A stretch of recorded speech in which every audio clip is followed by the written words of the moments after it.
Olá, meus queridos, tudo bem com vocês? Sejam muito bem-vindos a mais uma lição de um curso em milagres, a nossa jornada através do livro de exercícios do Kenneth Wapnick. Hoje a gente vai fazer a lição 76 e eu tenho que avisar para vocês que novamente, assim como na lição 75, a gente vai fazer esse vídeo, essa aula aqui no Instagram, a gente vai estudar juntos aqui, mas em 2 vídeos divididos, tá? A gente vai dividir em 2 essa aula, parte 1 e parte 2. O nosso querido professor Kenneth, ele desenvolve bastante cada parágrafo da lição. Então a gente entrega aqueles instantes santos ao Espírito Santo, para entregar nossa melhor capacidade de aprender esse curso, a nossa disponibilidade de realmente tirar mais alguns véus de ilusão que encobrem a nossa mente. Seria interessante para vocês que estão vendo a lição gravada, que vocês deem um pause nesse momentinho de entrega, se conecte com Jesus, se conecte com o Espírito Santo, deixe Jesus entrar, pegar nossa mão, nos levar através do caminho dessa lição, pedir ao Espírito Santo que substitua todos os nossos pensamentos pelos dele. Dê um pause na lição. Depois desse momento de entrega, vocês podem retornar, tá bom? Para quem está assistindo a aula gravada. Então, deixemos que o Espírito Santo entre na sala de aula e nos oriente, nos guie, certo? Vamos lá, então? Eu não estou sujeito a outras leis senão as de Deus. E o Kenneth começa dizendo que há mais de 20 anos uma pergunta foi feita sobre uma lição particular de um curso em milagres, e isso o fez escrever um pouco sobre a confusão de níveis que nós estudantes percebemos muito. A gente cai muito na confusão de níveis, então ele decidiu escrever sobre esses níveis. E ele diz que o nível 1 é a fundação metafísica do curso, que contrasta com a realidade de Deus e do céu, com a ilusão do sistema de pensamento do ego e o mundo que surgiu dele. Nesse nível não existe transigência entre a verdade e a ilusão. O nível 2 trata apenas do reino ilusório, contrastando o sistema de pensamento de separação da mente errada, do ego, com o sistema de pensamento da expiação da mente certa, do Espírito Santo. A razão, e agora ele explica aqui, a razão pela qual os estudantes acham essa lição tão difícil, para não dizer enfurecedora, é a sua confusão de níveis, não compreendendo que o propósito do discurso no nível 2 é nos encontrar no estado ilusório no qual acreditamos estar, e não fazer afirmações absolutas sobre a verdade. Portanto, ainda que o corpo seja inerentemente ilusório, não somos solicitados a dispensá-lo. Bem ao contrário, somos solicitados a prestar atenção cuidadosa a ele e ao seu lugar em nossos relacionamentos especiais, pois eles se tornam as salas de aula nas quais aprendemos a lição de perdão do Espírito Santo. Dessa perspectiva, podemos ver como Jesus zomba do corpo, mais importante do nosso uso dele. Você pode se lembrar da afirmação de Jesus de que é praticamente impossível negarmos nossa experiência física no mundo. Portanto, ele não está nos pedindo nessa lição para negarmos nossos corpos não tomando remédios, sem falar em deixar de comer, respirar, gastar dinheiro. Em vez disso, Jesus apresenta uma visão de como é estar no mundo real, sem a crença em corpos. Uma passagem em Atingir o Mundo Real esclarece a ausência completa de separação que caracteriza esse estado mental avançado. Da lição 13. O mundo real não tem edifícios e não tem ruas por onde as pessoas andam sozinhas e separadas. Não tem lojas onde as pessoas compram uma lista sem fim de coisas das quais elas não necessitam. Não é iluminado com luz artificial e as noites não caem sobre ele. Não há dia que se ilumine e depois vá se apagando. Não há nenhuma perda. Nada lá deixa de brilhar e brilha para sempre. Pessoal, quero deixar aqui, quero conversar com vocês uma coisa que assim, eu já falei em outros vídeos e torno a repetir para vocês aqui. Eu sou uma estudante de um curso em milagres, assim como vocês. Eu não me considero ainda uma professora de um curso em milagres, porque eu tenho muito pouco tempo de caminhada. Mas eu posso sim, para quem está começando também, dar a mão e dizer: vem comigo, vamos estudar junto, vamos caminhar juntos, a gente vai caminhando juntos. Então eu não tenho essa pretensão de me considerar uma professora de um curso em milagres, como temos tantos aí com 10, 20 anos de um curso em milagres. Por isso que eu fui guiada a trazer a jornada através do livro de exercícios do Kenneth, porque ele aprofunda a lição e não é necessário eu fazer uma leitura comentada. O que eu posso muitas vezes aqui é trazer as minhas experiências, trocar as minhas experiências como uma colega, entende? Então, agora principalmente nessas lições em que o Kenneth desenvolve muito a lição, traz muito texto para dentro da lição, eu vou buscar quase não ficar comentando. Então, vou já deixar avisado para vocês aqui que eu fico mais tagarela nas lições menores, tá? Que ele desenvolve menos, aí eu trago mais as minhas experiências. Mas o objetivo aqui, na verdade, é trazer o ensinamento do Kenneth. É trazer o que o Kenneth aprendeu com o curso em milagres. É o que ele ensinou por tanto tempo para tantos alunos. Porque ele sim pode se considerar um professor de um curso em milagres, né? Então, é isso que eu queria dizer para vocês. Eu estou mais lendo essas últimas lições por isso, porque o Kenneth traz muito aprendizado aqui. Então, não vou fazer uma leitura comentada, porque eu não tenho know-how para isso. O que eu faço, muitas vezes, como já disse e repito, é trazer as minhas experiências como uma colega para a gente dividir, tá bom? Então, principalmente nessas lições muito longas, eu vou ler. E às vezes reinterpretar ali algum trecho que a frase parece que tá meio difícil de entender o sentido, eu posso reinterpretar o sentido ali da frase com outras palavras, mas é isso, tá bom?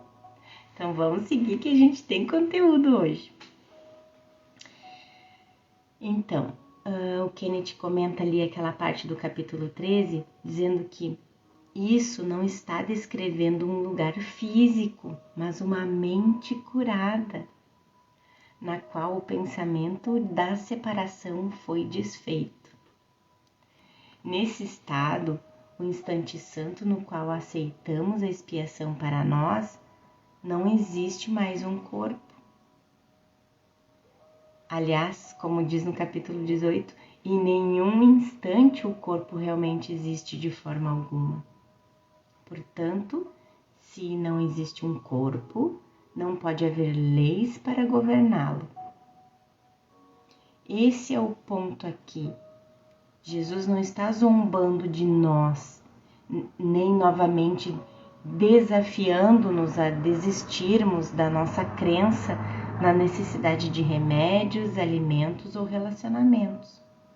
Ele simplesmente nos lembra de que aquilo em que acreditamos não está realmente lá.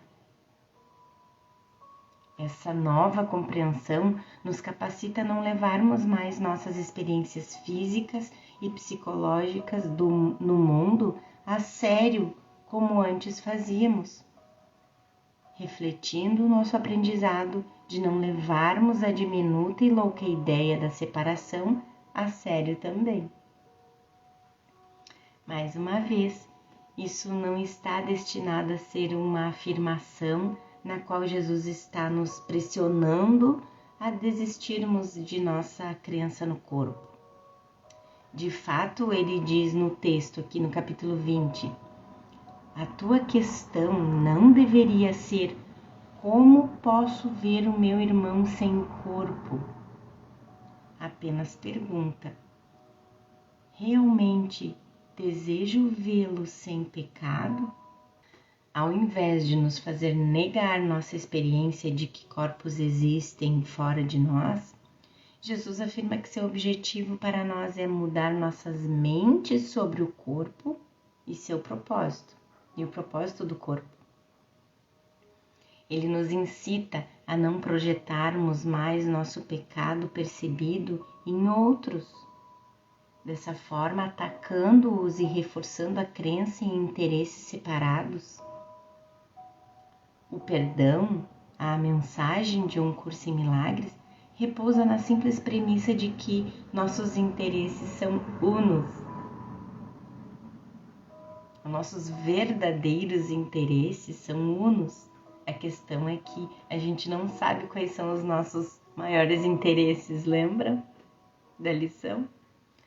Devemos discutir tudo isso com mais detalhes conforme lermos a lição.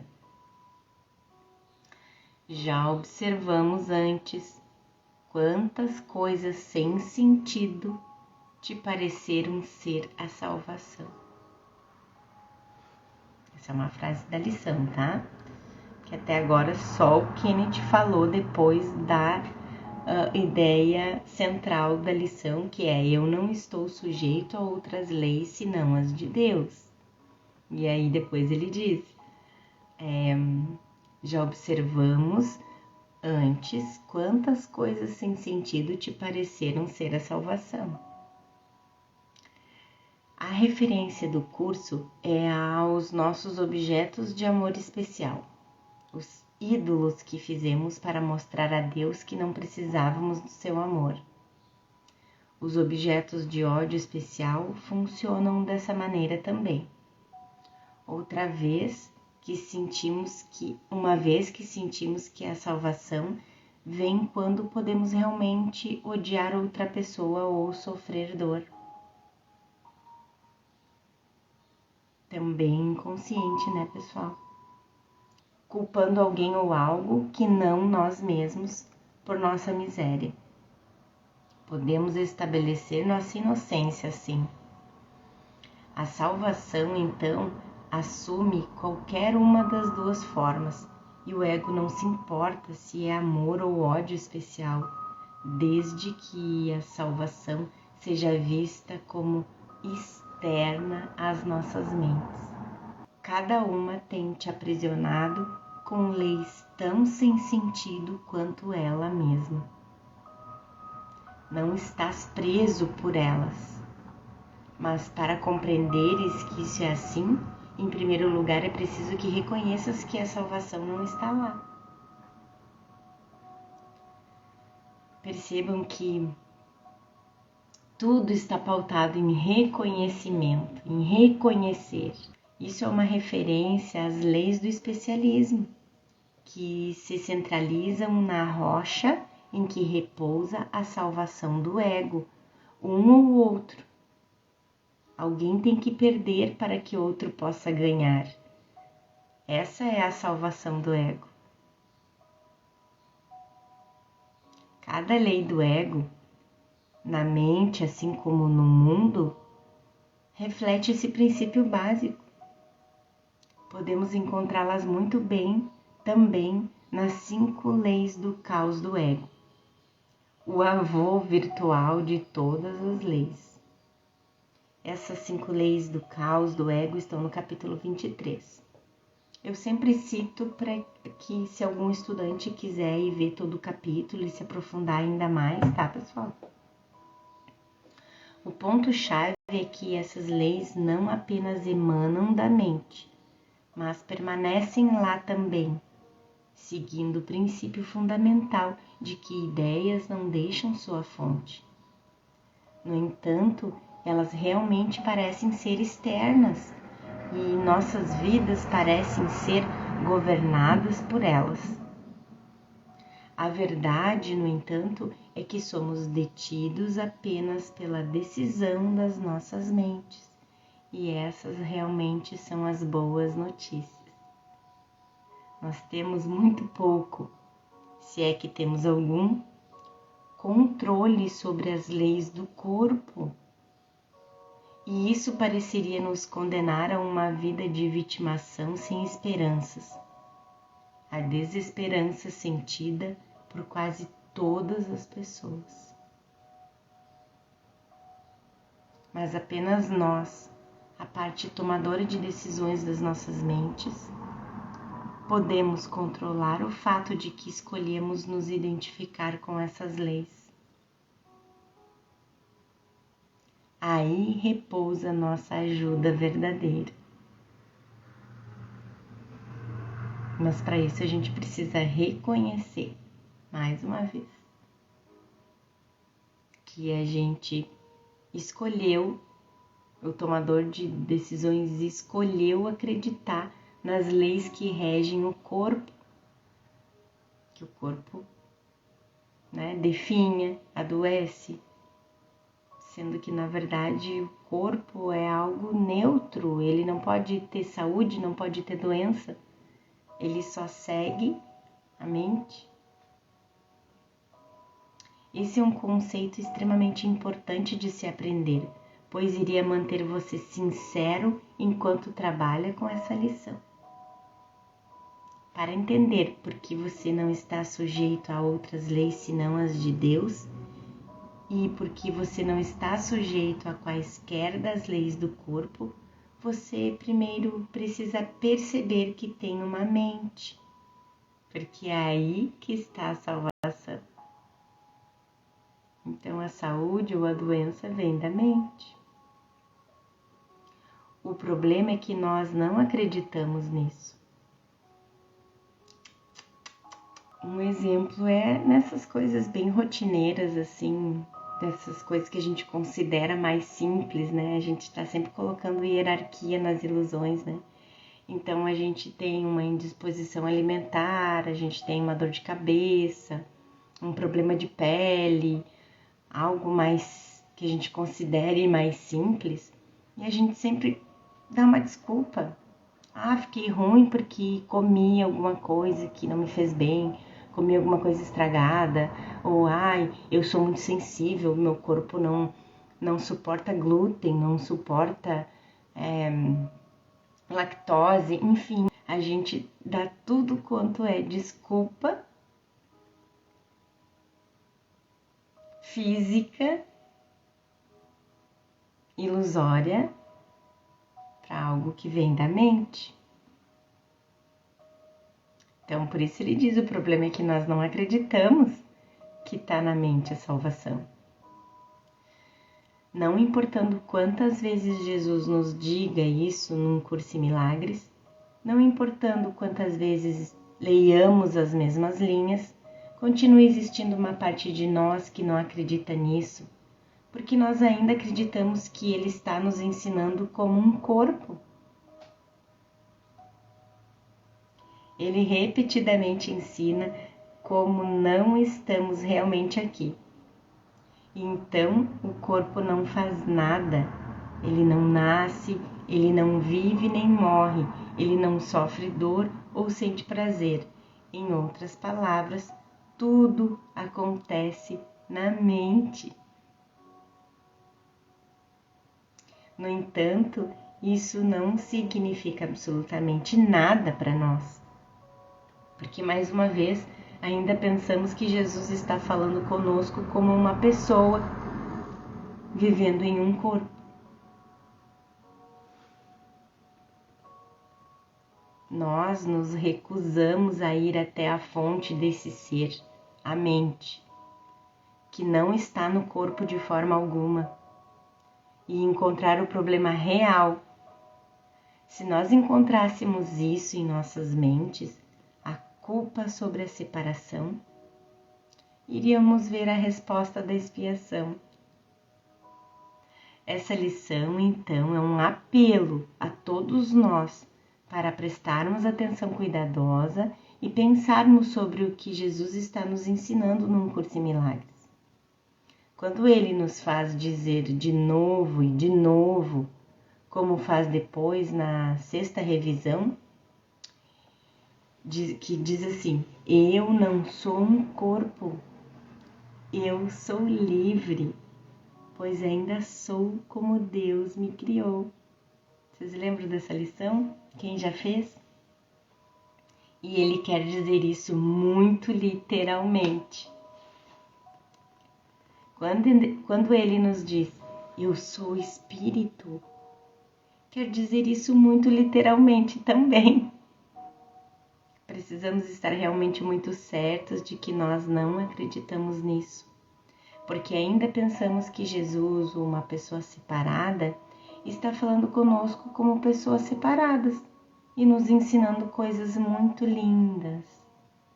No entanto, nós ainda não percebemos que Ele não está nos ensinando como um corpo. O que pensamos ser nosso ser corporal apenas reflete um pensamento na mente. Essa lição é tão importante porque mostra muito claramente a natureza ilusória do corpo.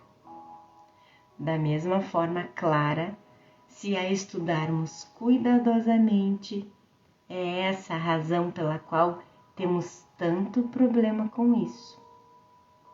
Nós não queremos acreditar nisso.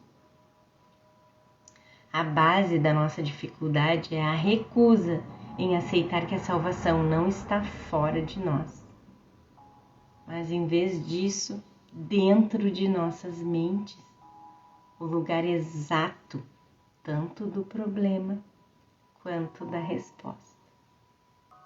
Enquanto queres buscá-la em coisas que não têm significado, tu te prendes a leis que não fazem nenhum sentido.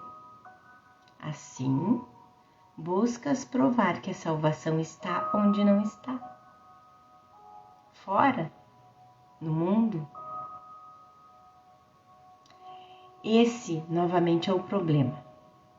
Nós não queremos saber que temos uma mente, pois se o fizermos, vamos em algum ponto escolher contra o ego. Vai chegar um ponto do caminho que a gente vai ter que escolher. Então vai chegar algum ponto que a gente vai ter que escolher contra o ego e nossa individualidade vai desaparecer. O ego nos diz que o problema é o pecado e a culpa, encontrados tanto em nosso corpo quanto no de alguma outra pessoa. Uma vez que é aí que o problema está, a salvação é encontrada aí também. Se eu acreditar que o pecado está no meu corpo, acredito no sofrimento e no sacrifício. Se eu acreditar que está no seu, acredito em julgamento e ataque. O plano do ego para a salvação, portanto, consiste em punir o corpo, o meu e o seu. Fugir da verdade de que temos uma mente pode assumir outra forma.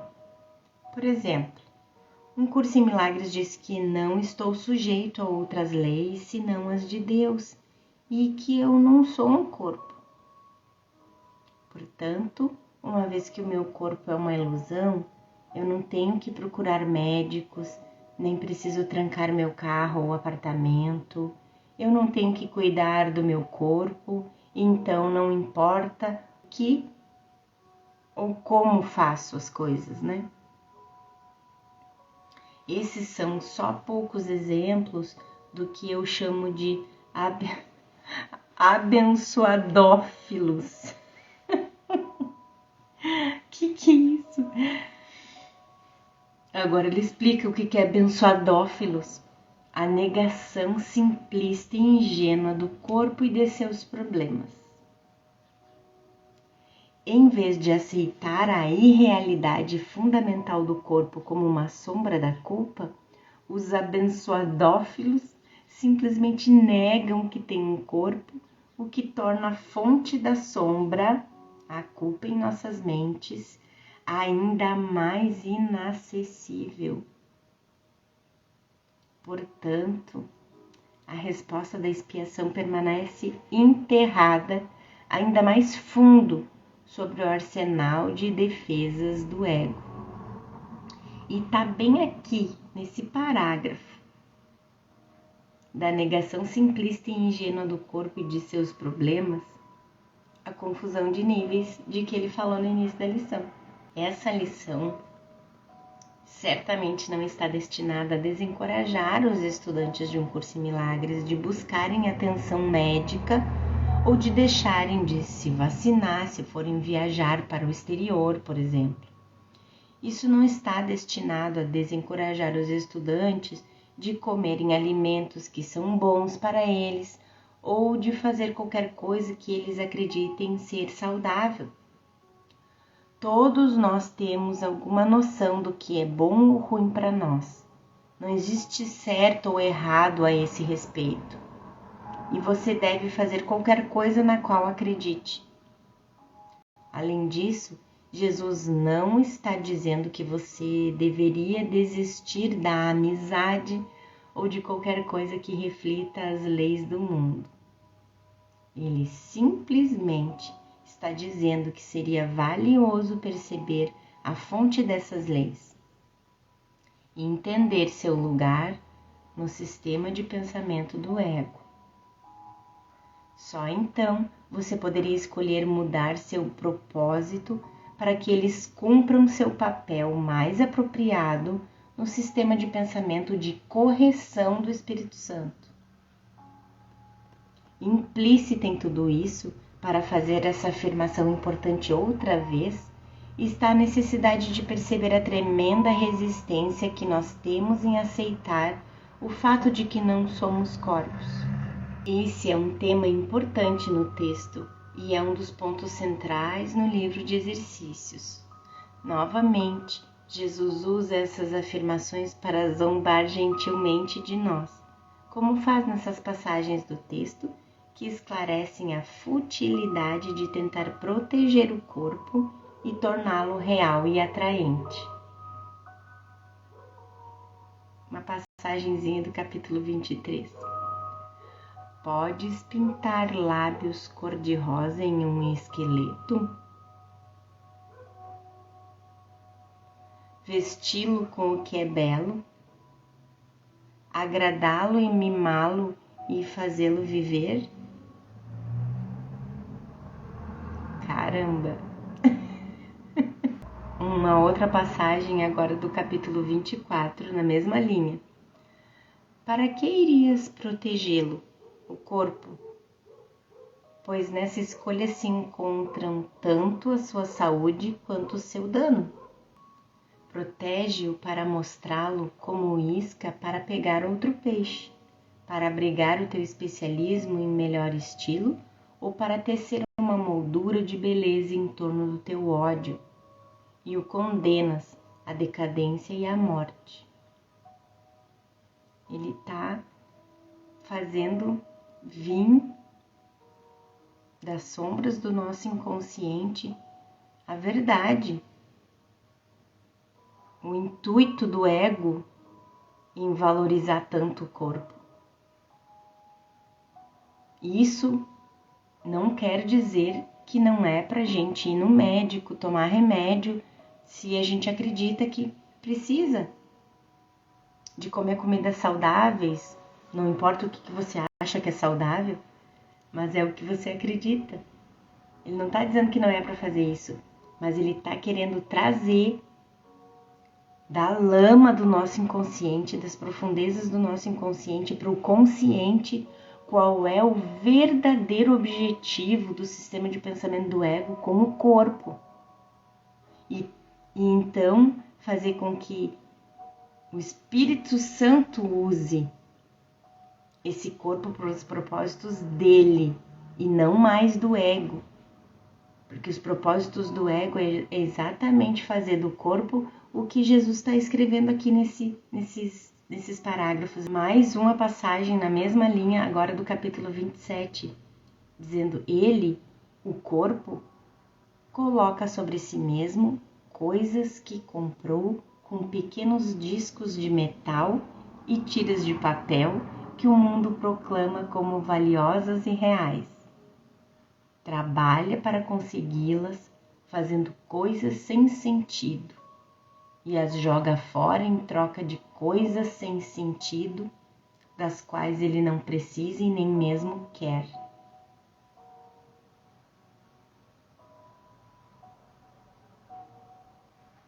Para que trazer mais para o consciente todas essas informações tão inconscientes que estão na gente? Que melhor maneira Jesus está fazendo isso. Portanto, somos encorajados a pedir a ajuda a Jesus para aprendermos a não levar nossa identificação corporal tão a sério. Mas, mais uma vez, Ele não está nos pedindo para negarmos nossos corpos no processo. Nós saberíamos que caímos na armadilha da seriedade quando nos virmos ficando impacientes com aqueles que não negam seu corpo ou acusando-os de não fazer um curso em milagres direito, vendo que eles têm preocupações físicas ou psicológicas. Esses julgamentos deveriam ser uma bandeira vermelha, indicando que estamos acusando outros do que secretamente acusamos a nós mesmos. Lembre-se, nós queremos a completa paciência da qual a lição anterior falou. Lembra da lição de ontem, da 75, que a gente falou da paciência que Jesus tem com a gente e que a gente deve ter essa mesma paciência com a gente mesmo e com os outros. E não podemos tê-la sem sermos completamente gentis. A paciência e a gentileza vão lado a lado. É por isso que elas estão entre as 10 características dos professores de Deus. Hoje ficaremos contentes por não poderes provar isso. Vamos voltar na outra lição, na outra frase da lição, porque o Kenneth falou bastante aqui e a gente já esqueceu o que veio da lição antes. Então, enquanto queres buscá-la, a salvação, em coisas que não têm significado, tu te prendes a leis que não fazem nenhum sentido. Assim, buscas provar que a salvação está onde não está. Hoje ficaremos contentes por não poderes provar isso. A parte de nós que se agarra ao nosso ser individual e especial não é alegre. Nós precisamos estar cientes da nossa resistência a sermos verdadeiramente alegres pelo fato de a salvação não estar fora de nós, mas dentro. Essa consciência um dia tornará possível que a verdadeira alegria venha.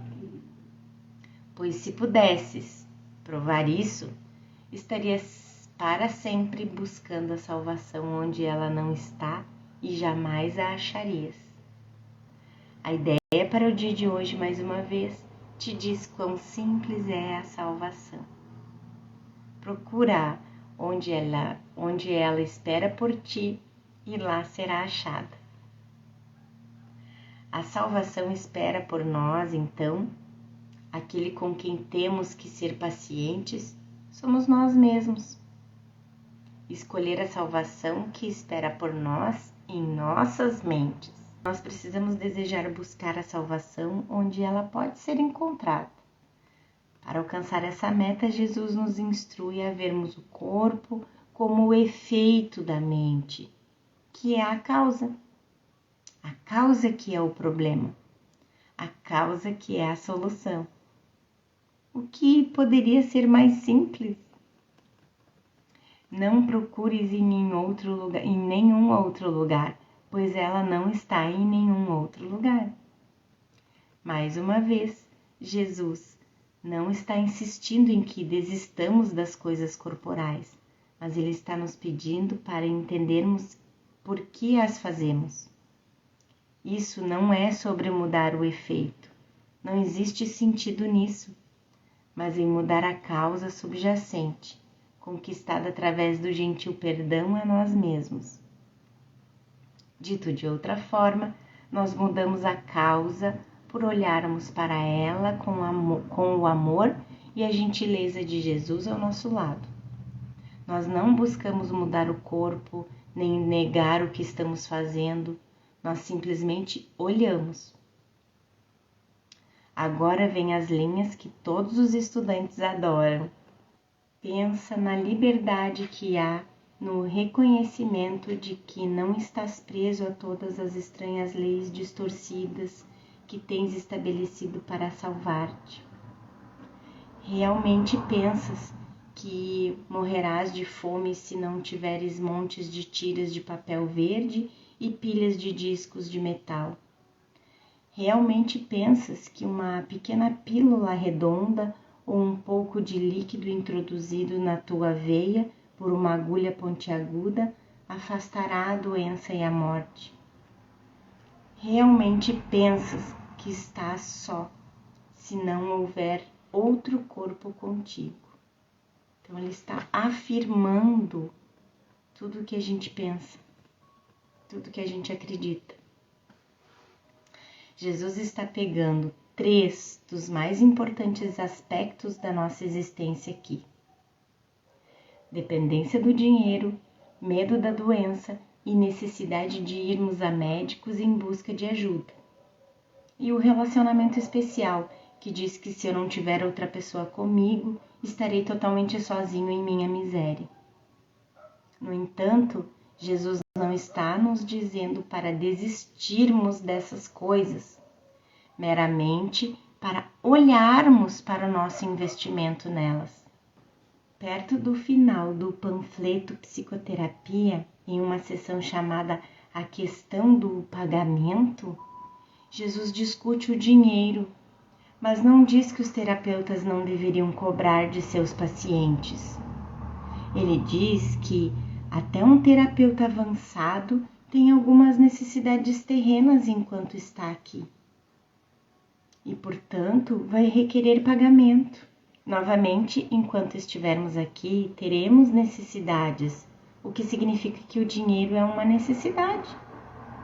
Ele está nos ajudando a mudar nossa ênfase do corpo para a mente, o que a compreensão do propósito nos permite fazer. No final da jornada no mundo real, não haverá ênfase de forma alguma no corpo, porque nós devemos perceber que não há nenhum corpo. Nesse ponto, reconhecer a natureza ilusória do corpo não é negação. nem é a base das declarações reprimir uma experiência com a qual não queremos lidar. Nós nos tornamos conscientes do que Jesus chama no texto de uma simples declaração de um fato. O que nos capacita a atingir esse simples fato do mundo real, no qual não existe separação e nem corpo, é olharmos gentilmente para o nosso investimento em negar tanto a culpa quanto a expiação que estão em nossas mentes. Nós aprendemos que somos gentis conosco mesmos pelo grau em que somos gentis com os outros.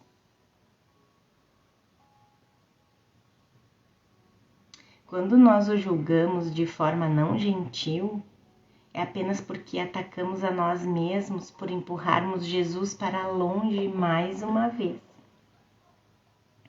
Além disso, uma vez que ele está dentro, nós empurramos a mente para longe também, o que aterriza nossa atenção no corpo, a forma principal de proteção e consumação do ego do seu plano para a salvação. É a insanidade que pensa nessas coisas.